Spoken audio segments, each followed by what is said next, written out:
இந்த உலகத்திலே மனிதர்களில் பலர் லட்சங்களையும் கோடிகளையும் செலவு செய்தால்தான், இன்னும் பலர் வாழ்நாள் முழுவதையும் வணக்க வழிபாட்டில் கழித்தால் மட்டுமே இறைவனை அடைய முடியும் என்ற வெகு தூரத்தை வைத்திருக்கிறார்கள்.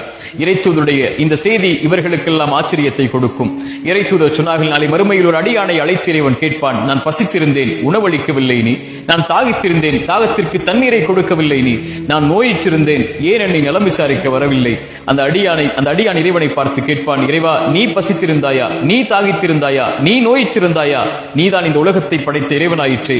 அந்த அடியானை பார்த்து இறைவன் சொல்லுவான், என் அடியானின் ஒருவன் பசித்திருந்தான், அவனுக்கு உணவை கொடுத்திருந்தால் அங்கே என்னை பெற்றிருப்பாய். அவனுடைய தாகத்திற்கு தண்ணீரை கொடுத்திருந்தால் அங்கே என்னை பெற்றிருப்பாய்.